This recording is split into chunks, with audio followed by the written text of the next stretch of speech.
It's every year, right? I feel like I've said this every year. It's 31 unhappy teams.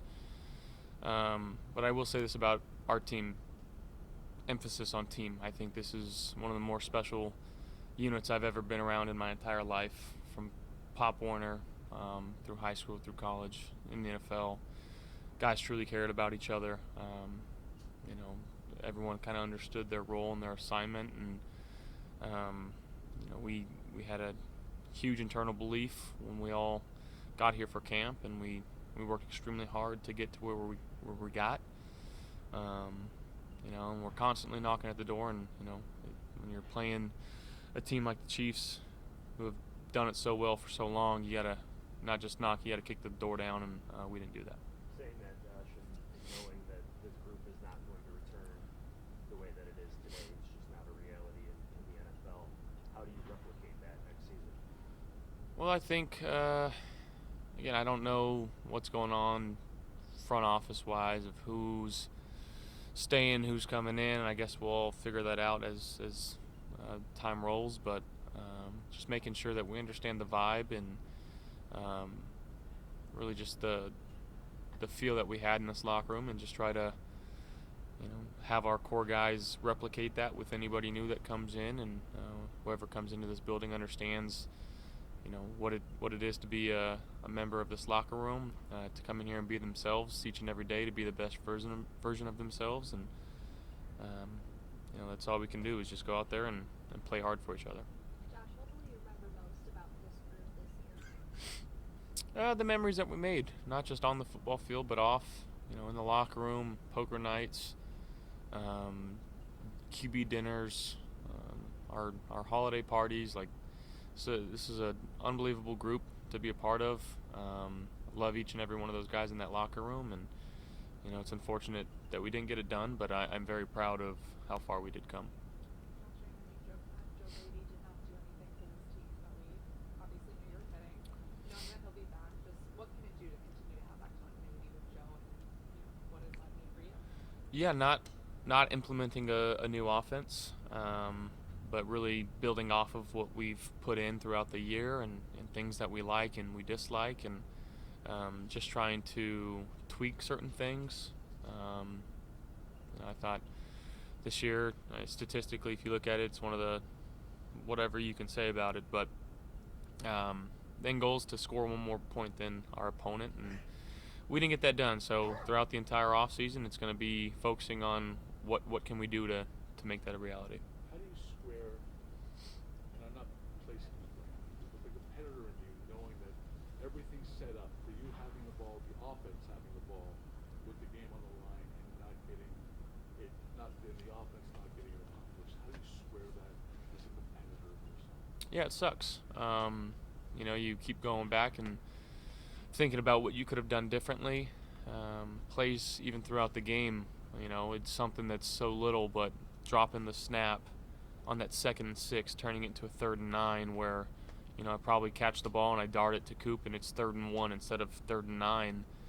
Things that, again, it's not going to be in the stat sheet, but as a competitor, I think of those things of like, man, only if I could have done this differently. And again, anytime you lose, you're gonna have those thoughts in your head, and just understanding that you're not promised opportunities like that all the time. You're not promised to get into the playoffs each and every year, and again, you can't just knock on the door. You got to kick it down, and that's something that I feel like all offseason is what we're going to try to do. Where does this group find that internal belief that you are going to do that? You are going to kick that door down, particularly against that opponent?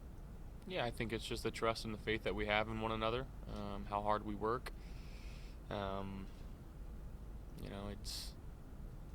It's hard to win in this league. It's hard to win Super Bowls in this league. We understand that. And again, when you're playing a team that's now been to 3 in a row, you gotta go out there and you gotta beat them. You gotta take it from them, and we didn't do that. How do you balance, some time to decompress, some time to self-reflect? What does the next even week look like for you? Get away, let the body heal. Got bumps and bruises from last night. took a few shots, and just trying to make sure that my body's in as good as condition as it can be, given maybe a week or two, and then just kind of getting back to work. Do you anticipate needing anything medical this offseason when you mentioned that? Or? No, nothing medical like that. Just throughout the year, just the wear and tear of it, and just making sure that the body's good to go. Mac and Amari are both pending free agents. You had a whole year with Mac, a half a year with Amari. What have they meant to you? They've meant so much. Mac's juice and energy throughout the entire locker room, it's infectious. The way that he carries himself, he's a competitor. And then with Coop obviously coming in about halfway, I've got nothing but love and respect for Amari Cooper. I will never in my life say a bad thing about him. For him to come into this situation and understand the role that he was brought here to do, he is a true football player, a true teammate, and I'm just honored to share the field with him as well as Mac. But yeah, who knows what happens in the future, and again, I got nothing but love and respect for both those guys. James Cook capped a really strong season with a great game last night. His development and growth in this offense, what's he meant to the group overall? He was playing like a man possessed, really the entire year. I mean, the way that he ran the ball, he ran angry. That play that he made last night on 4th down, which again was it was an unbelievable play for him, reaching out like that on 4th down, given the moment. It was a special play made by a special player. And every year that he's been in the league, he's gotten better, and looking forward to continuing that next year. Dalton understandably took that play last night hard. Through 2 years and being a first-round pick, his involvement in this offense maybe hasn't been as consistent as outsiders thought it might have been. What particularly needs to happen with him to kind of grow him into that more consistent threat for this offense moving forward? I got to be better for him. I didn't feel like I put him in enough good situations this year, ball placement-wise. Even the one last night across the middle, I left it behind him, allowed 32 to make a play on it. And he can sit there and think about that play over and over, but I got to be better for him. And that's what it comes down to, and getting him, more involved. I know he's been battling throughout the entire year, bumps and bruises, and probably games that he shouldn't have played he was in, but he's a tough sucker, and I got nothing but, again, love for him, how he's approached this year. He's going to be so much better next year. Let his body heal up, and I'm going to be better for him, and I can promise you that. Talking to a lot of guys in the locker room today, just the reiterated phrase over and over was that as long as we have 17, we have a chance. I guess just what does that mean to you to know that you have so much support from your teammates in the locker room that they just continuously reiterate that time and time again? Yeah, I mean, I think it's why I play this game, is to be in situations like that. Obviously, you want to get them done, but to have the support and the trust from your teammates, that's all I care about, to be honest. All the outside noise, and no offense to the media, but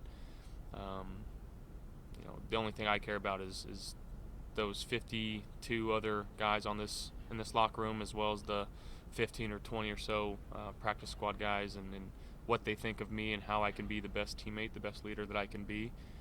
So that's the most important thing for me.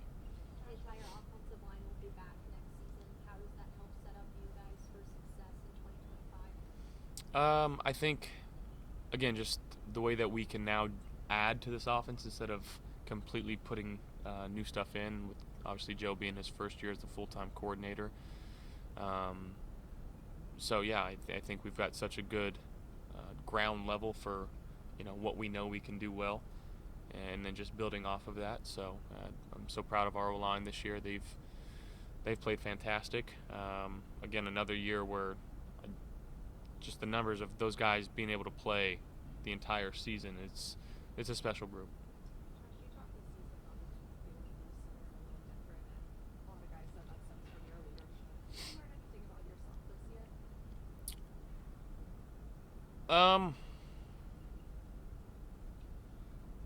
I don't know if I can answer that honestly.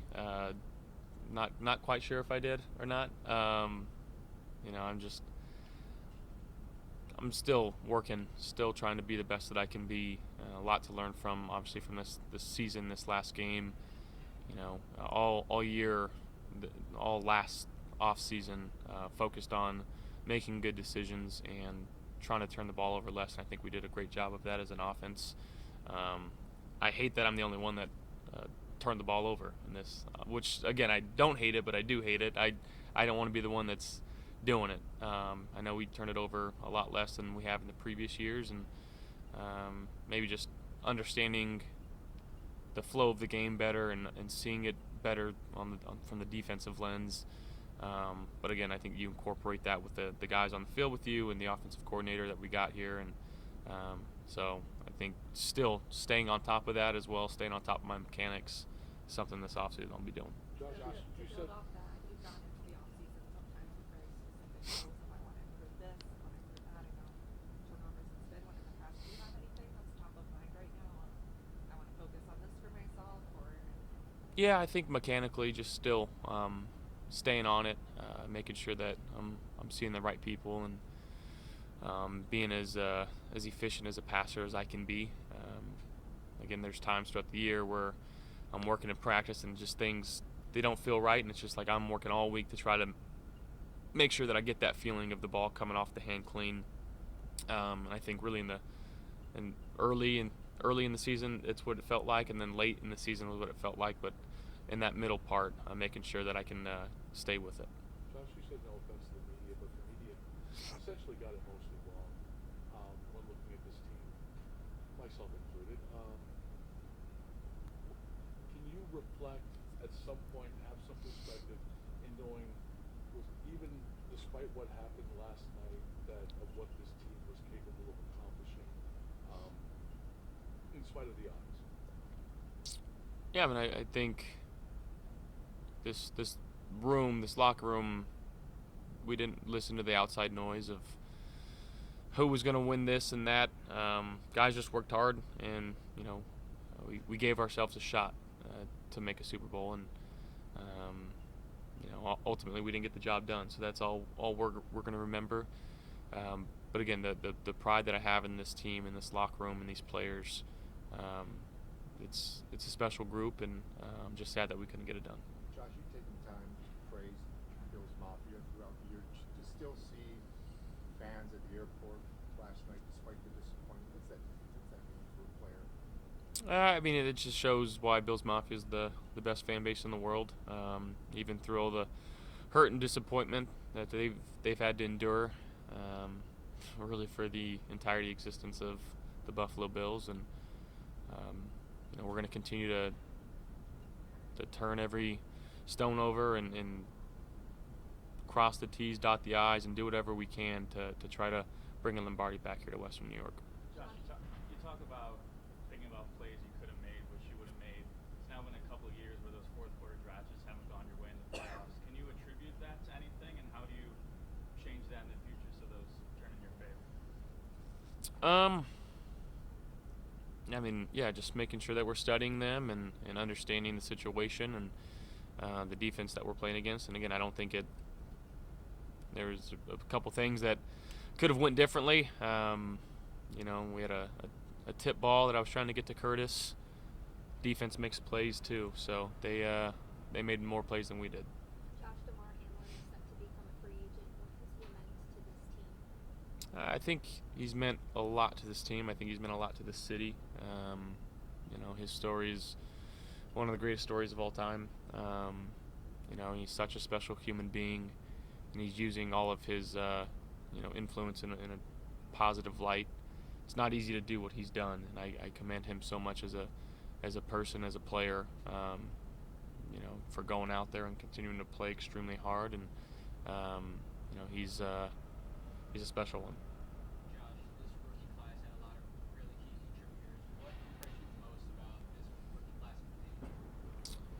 You know, I think you didn't really feel like they were rookies all that much. You know, I think Ray Davis coming in and being kind of the hammer to our run game, and Keon obviously was out for a few games, but I thought he made some spectacular plays throughout the season. It's going to be fun to continue to work with him.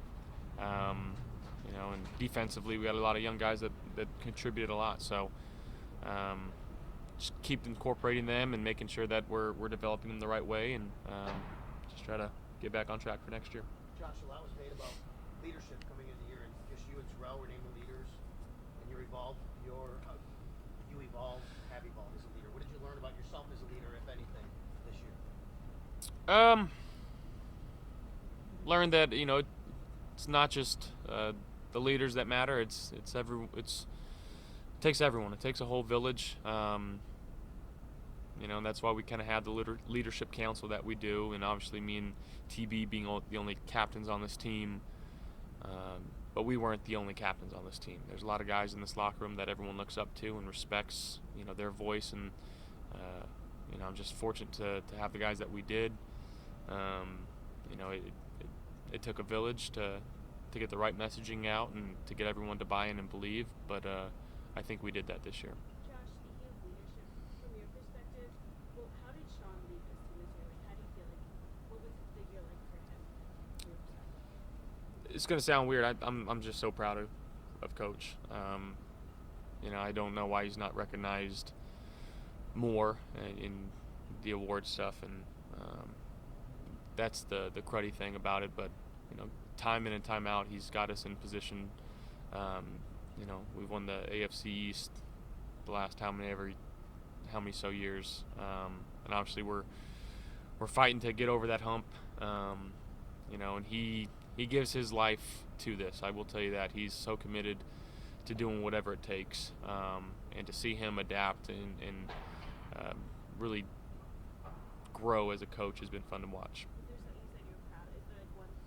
Is it that growth that you're It's the growth, yeah, from my first year here to now, and the way that he's kind of let players be them, really give us the keys to the team and lead it from down in that locker room. It's not easy to do that, and I respect the hell out of Coach. What's your confidence level, Josh, that he's going to be the guy that does get you over that hump? Extremely confident. I don't know. I got a little banged up hand right now, a wrist, so got to talk with docs right now and figure it out, but we'll see. Josh, I guess. in these Chiefs playoff games, how much pressure do you feel as an offense to be perfect when Andy Reid and Patrick Mahomes are just about perfect? Yeah, that's why they're the champs for a reason. You have to go into it knowing that you have to be damn near perfect to win that football game, and we just didn't play well enough. Josh, is the wrist new or That's like what? an old thing? It's brand new. It was just right at the goal line, the 2-point play before halftime. Got crunched up a little bit. Was able to finish the game, but just some swelling and stuff today. So, I guess. Thank you, Josh. Thanks, Josh.